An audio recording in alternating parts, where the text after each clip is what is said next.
Hey guys, in this video I'm going to be interviewing a Filipina and American married couple living in the United States, but they are not allowed to come to the Philippines because of one technical reason. Let's find out. Stick around.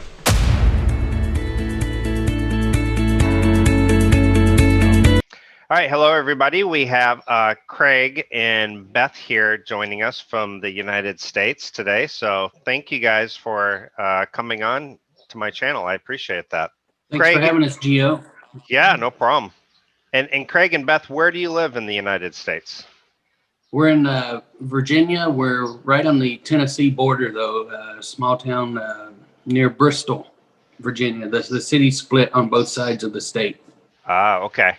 And Beth, how long have you been in the United States now?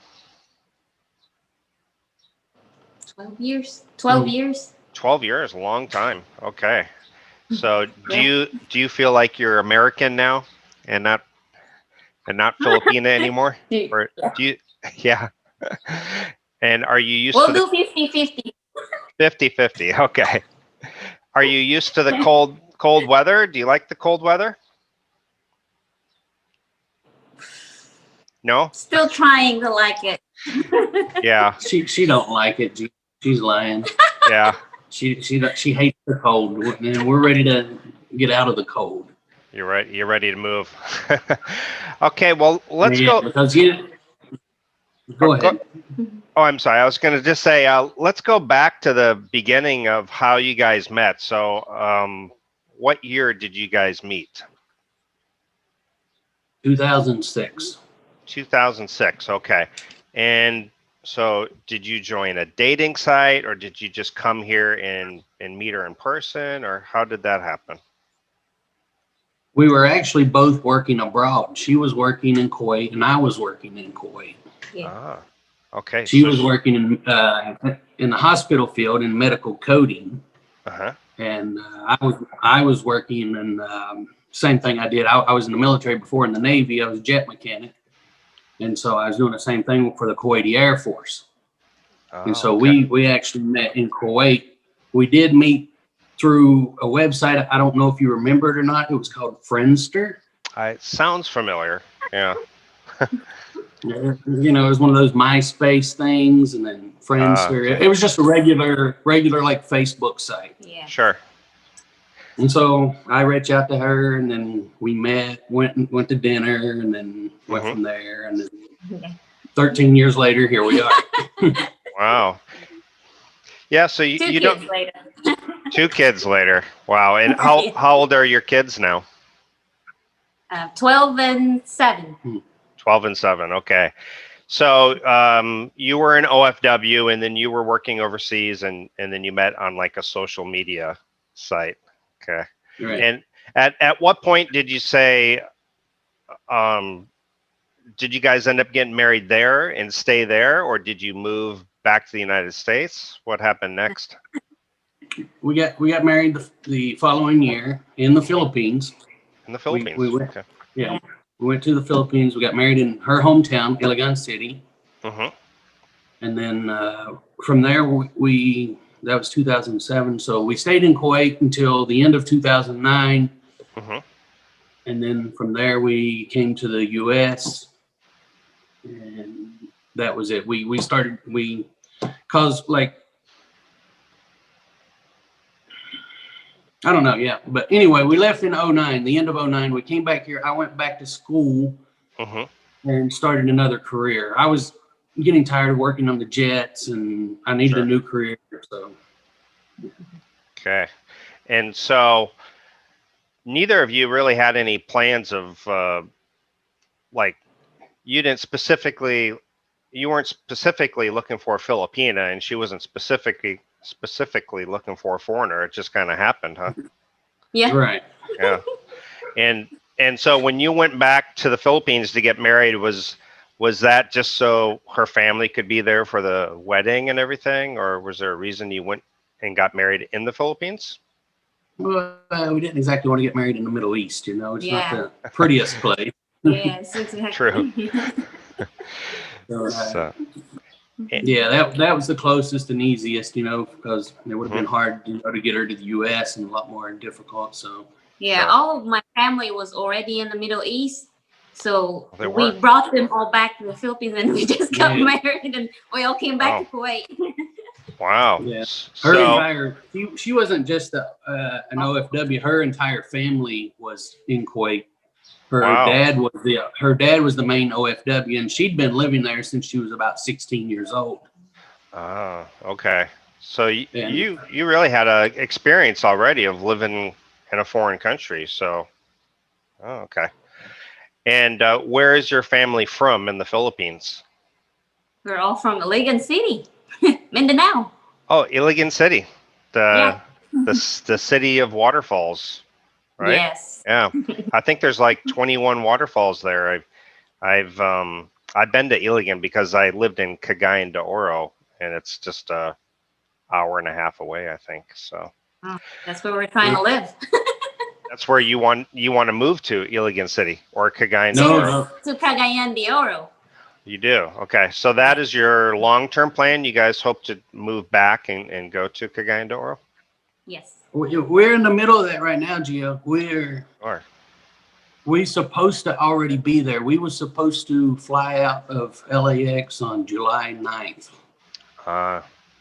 And so that was I think it was like a week after Cebu went into the modified or the enhanced, the most strict one. yeah, the enhanced. And so no one told us about our flight being canceled or nothing. So the night before, I go online to look and check in, and it says flight canceled. And I'm like, oh no. We called the airport or called the airlines and asked them, why did our flight get canceled? And they said the Philippines government canceled it. And so we assumed it was due to the rollback, the more numbers on the COVID. So Sure. Now, but yeah, we started our move last July. We packed our first box of our house, and like right now, our house is empty. I don't know if you can see that. I can. Yeah, you guys But, are living out of boxes.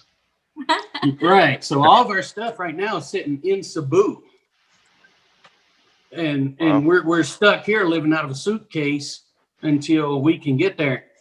The thing with us is, I don't know if anybody out there knows anything, but we've been talking to the embassies, and our son was born in Kuwait. And right now, he's the only holdup that is keeping us from getting to the Philippines because they say he's a Filipino citizen, but we didn't report his birth, so he can't get a Philippine passport. And they won't stamp his U.S. passport because they say he's a citizen. So he's technically a U.S. citizen, and he has no passport for the Philippines because you didn't report the birth to the Right. Philippines. Okay. And he has a U.S. passport, and so he's the only one that's keeping us. I could go with the A9 visa that they're now issuing to spouses and stuff. And she can go because she's dual, and our daughter can go because she's dual. But our son, they're saying you can't go. And so we called the Kuwait embassy, and they said, well, one of you has to show up in person with your child. And we're like, really? In the 20th century, we have to fly halfway around the world to verify that our son, who's now 12 years old, is ours, and you want to see him and just to do this paperwork? It doesn't make sense, Gio. Wow. So we don't know. We talked to another embassy, I think in Manila, and they're saying that maybe we can send the paperwork and they can do a migrant. They said we can go to the local embassy here, the nearest one, which is in DC, and they'll verify our son, notarize it, and then send it through their chain of command, their system, and get it to Kuwait. They'll do the verification there, paperwork, and then send it back to us. Wow. Okay. But All right. So in the meantime, are your stuff's in Cebu? Is it just sitting at a storage, storage or a ship, or your family? No, I have my mom and dad's house there, and my brother lives there, and so they're watching our stuff right now for us. Oh, so they're all back in the Philippines, not in the Middle East anymore? Yes, right. that's right. They've all left. Yeah. The last one, her brother. Oh, get this. You want to know how many siblings she has? Oh, I can imagine how many. 11. 11. That's a good sized family. Even in the Philippines, that's big. Yeah. I think, yeah. Yeah. So a total of 12. But yeah, her 12. last brother just left Kuwait February. of this year. Yeah. Wow. Well, you're Her her mother and father's in Phoenix, Arizona right now. Or not Phoenix, but Yuma. Oh, okay. They're in Yuma, Arizona. Her sister, one of her younger sisters, is in Yuma. She has another sister in Maryland near Baltimore, and the rest is still in the Philippines. Yeah. And the remaining are in the Philippines. Okay. Well, with 12 kids, your mom and dad must have loved each other, or they must love each other very much. Very much. Yeah. So They kept saying she was 16 and he was like 19. So you guys, your family's now living in Cebu. They didn't go back to Iligan City. They chose to stay in Cebu. They was in Iligan City and then they moved to Cebu now. They've been there for a while, I think. Okay. I'm not sure how long. Yeah, but They've been there for a few years, but now they're thinking like right now her parents are here for a couple years and they're working on the citizenship to become American citizens, and they're close to that now. Okay. Once they do that, then they're talking about they might try to sell the stuff in Cebu and get some stuff in Davao. Okay. That's their plan. Our plan is CDO, or maybe CDO. we watch you, we watch Paul, we watch Philly and Philly. feeling the Philippines. All you big guys. Chris and Cebu. And Kulas. Yeah. Kulas. Yeah. Tim, Kang, everybody. Yeah. And now it's just kind of depressing because we just can't get there, and we really want to. And it's you see things like I saw you mention the love is not tourism thing, stuff like that. I mean, yeah, we understand those people getting together, but really, this is modern, and we can't go because of our. And we have nothing here. This is Right. Well, and so was this a house you owned or just renting? It's one that we own. It's one that you own. Okay. You haven't sold it yet, or No. No. Okay, that's good. So do you have?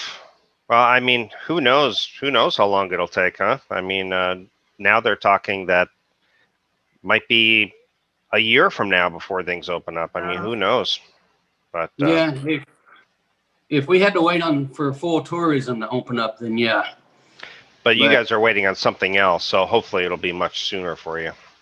Yeah, hopefully we'll do this report of birth thing through the migrant in 3 months, and then maybe we can get there, before summer next year. And the immigration restrictions, I'm hoping for that to go away. Yeah. But that's what he's saying. It won't. He's not saying. Well, let's cross our fingers. Do you think? How many times have you been to the Philippines, Craig? I've been twice. Twice, and do you think from the 2 times that you've been, do you think it's some place that you would like to live, or do you see any problems with culture shock or anything? When I was in the military, my first station was Japan. And 4 years in Japan, but I was Navy, so I spent a lot of time at sea. Sure. And we hit a lot of countries. We hit my first cruise. We hit Guam, Singapore, Hong Kong, Thailand, Malaysia, Australia twice. But in the 4 years I'm there, I spent a lot of time in Thailand and the Malaysia, Korea. So I think I can handle the Philippines just fine. I am a little worried about like the brownouts and stuff like that. That's going to get annoying and have to deal with that. And like stuff like this of dealing with their son, something common sense shouldn't be this difficult. And I hear that's common practice in the Philippines, stuff like this. Yeah, unfortunately. But the good thing is Cagayan de Oro has the best power in all of the Philippines. So you don't really experience brownouts so much. But here, even this Sunday, we have an all-day brownout. So we'll go to a resort and spend the day at the beach. So It's not so bad, but yeah. Right. So you once you get to the Philippines, do you already have an area in Cagayan de Oro that you would like to live, or you'll just kind of look around? Yeah, we're just going to look around, find a place to rent first. Somewhere uptown. We listen to you. Uptown area, something I like nicer. uptown. Yeah. Yeah. I have a friend from Kuwait. He still works in Kuwait, but he has a house. It's up on the golf course, Pablo Estates or Xavier, somewhere up in that area. And his place is really nice, but it's probably more than I want to spend for sure right now. Yeah. Yeah. But yeah, our plan is to find a place to rent and fill it out for the first year, and then eventually buy a house or something there hopefully in Cagayan, because it's close enough to her home, but it's far enough away for me. Because I don't think Iligan is really developed enough for what I want. Yeah, Iligan is great to go visit, but personally, I don't think I would live there. But Cagayan de Oro is nice. So that's good. So you guys, once you get here, are there some places that you would like to visit that pique your interests? Some places in the Philippines that you've heard about? Everywhere, man. Everywhere. Palawan, and Bohol, Chocolate Hills. Yeah. Just everything. That's the plan. Just every chance we get to, when the kids are not in school, that we can go explore places. Yeah, somewhere I've never been. Now, Beth, you weren't living in the Philippines since you were 16. So how many times have you been to the Philippines from? We go every year. My dad, Oh, you do? Okay. His company would, get these free tickets for all his kids, and so we would always go every year. Wow. But that was before. Yeah. But since we've been in the States, how many times have you been? We got here in 2010. You've been at least twice. So since we've been here, she's been back home twice. Yeah. So Beth, do you think there are some things that you'll miss in the United States that you won't have in the Philippines? Some friends, for sure. My friends, yeah, for sure. How about you? And I don't know.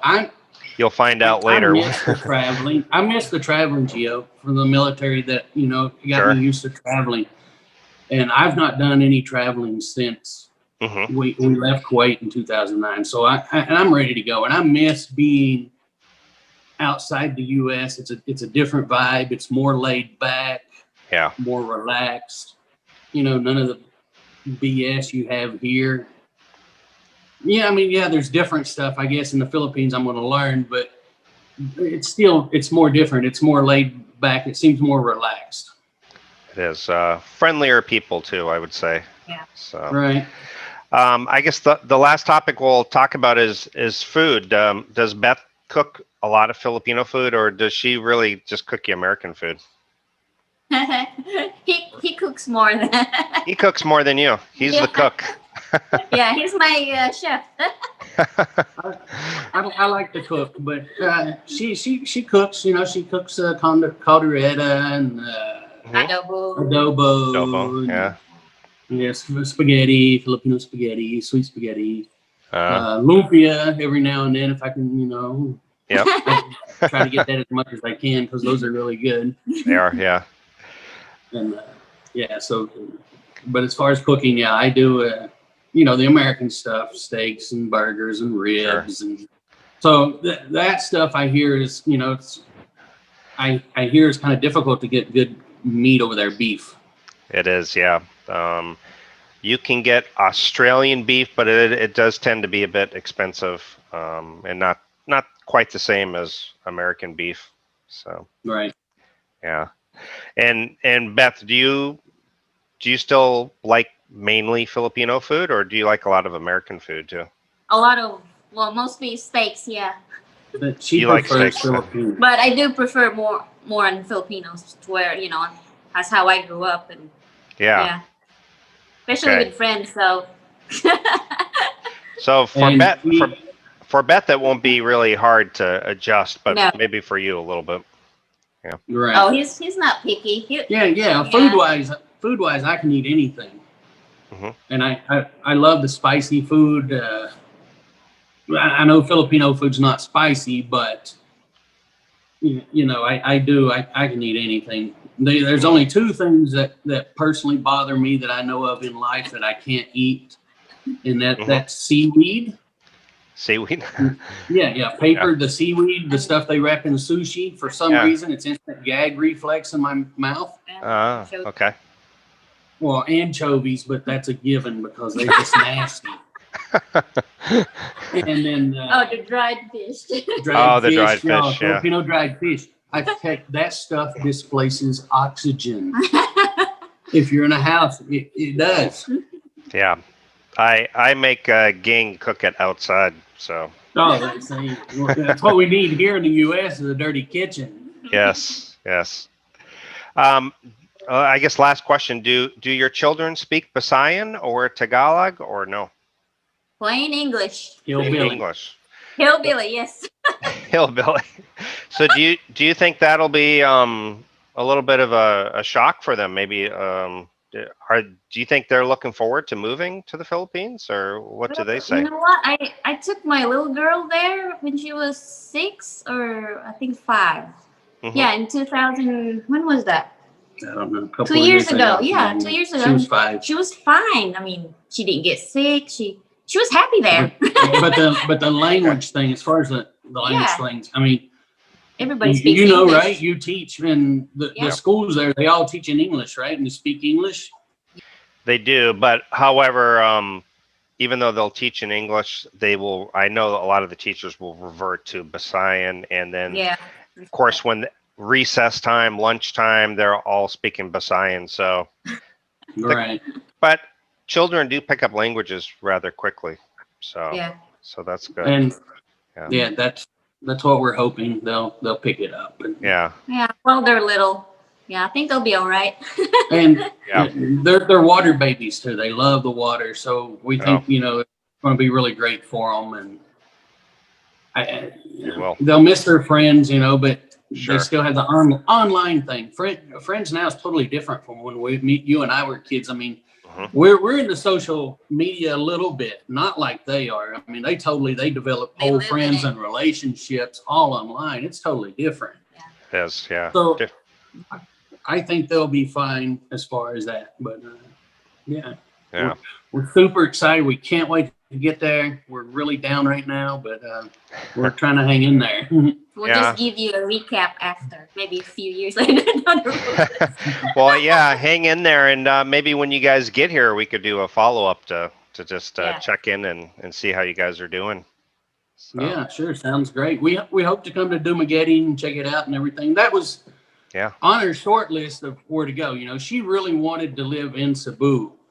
And I'm like, I didn't want the crowd. I didn't want mostly the crowd, the people. Sure. And everything. So then we looked at Dumaguete with you guys, you and Paul and everyone who's down there, and Bud Brown. Schools.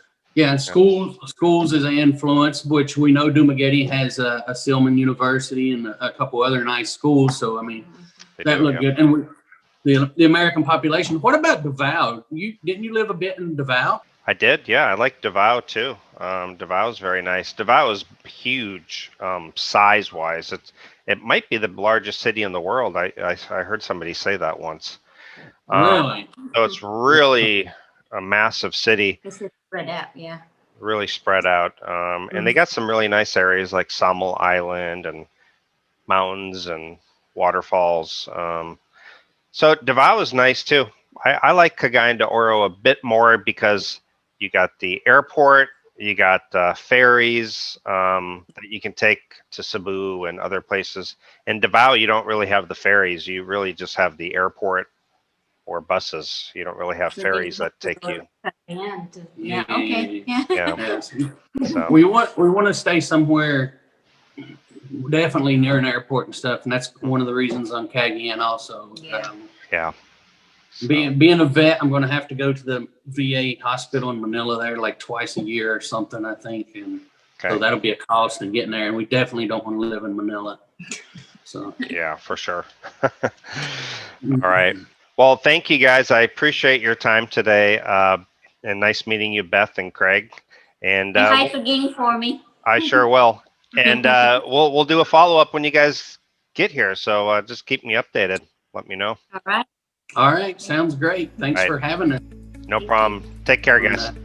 Keep bringing the content. We'll keep watching. Thank you. Take care. All right. Thank you too, Gio.